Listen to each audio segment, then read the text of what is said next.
העולם, שהכל נהיה בדברו. When our ancestors came to the promised land, they had to fulfill certain obligations that had to do with their presence in that land. Those obligations weren't valid outside of Israel. One of them was to tithe the product of the land. You had to give 1/10 of what you produced in your agricultural endeavor and any other endeavor. What did you do with that tenth, with that tithe? 1/10 went to the tribe of Levi, because the descendants of Levi did not get a share in the land of Israel. It was divided into 12 parts, and there were 12 tribes, but one of the tribes was subdivided in two. The tribe of Joseph became the tribe of Menashe and the tribe of Ephraim, so that you had 12 tribes without the tribe of Levi. What did they do? They dedicated their life to teaching. They dedicated their life to temple work in the Beit HaMikdash, so that they did not do anything in agriculture. They had to devote their time to the service of the people and to the service of God. So 1/10 of the product of the land went to them.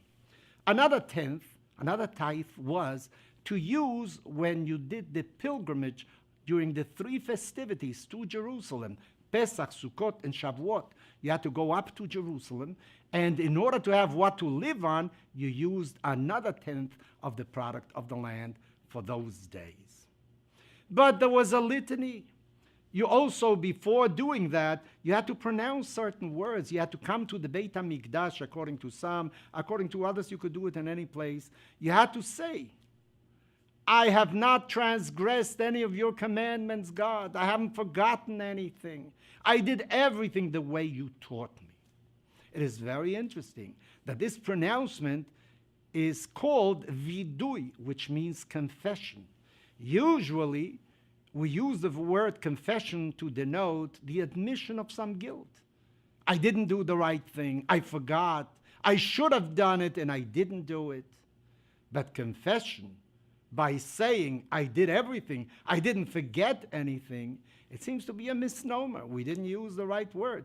And as a matter of fact, the Talmud says that this is one of the few recitations that can be done in any language. If you don't understand Hebrew, do it in your vernacular. You can do it in Aramaic, you can do it in Yiddish, you can do it in Spanish, you can do it in English, you can do it in any language that you understand. So it's very important that you understand that. So what is the meaning of confession? By saying to God, I did everything that you wanted me to do.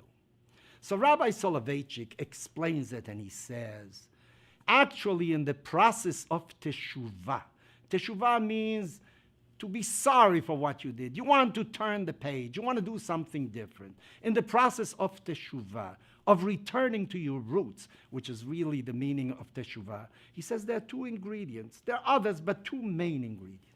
The first of them is to recognize your shortcomings. You have to be able to undress emotionally and look at yourself the way you really are. You disobeyed some norm that is very important. You didn't help your friend when you could have. You lied. You were not loyal. There's so many things that we could have done wrong. So the first thing is you must recognize where the mistake is that you made.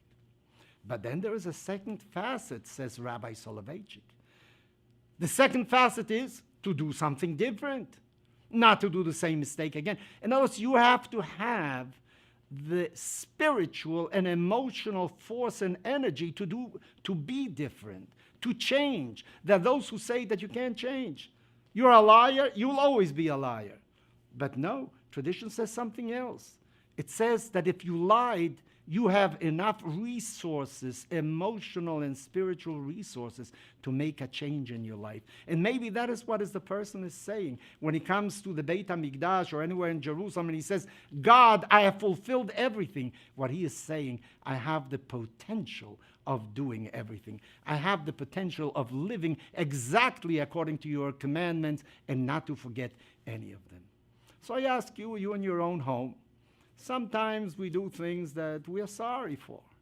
You know, our rabbis say, it says in Tanakh, in the Bible, there is no man Ki adam ein tzadik ba'aretz asher yaseh tov velo yecheta. There isn't a just man that should always do good and shouldn't sometimes make a mistake. So we all make mistakes. But do you recognize that you have enough moral resources to be different? Or are you resigned to the fact, well, I'm a liar, I am a habitual liar? There is no such thing. There are many people that have stopped smoking, that have stopped doing many things that are very difficult.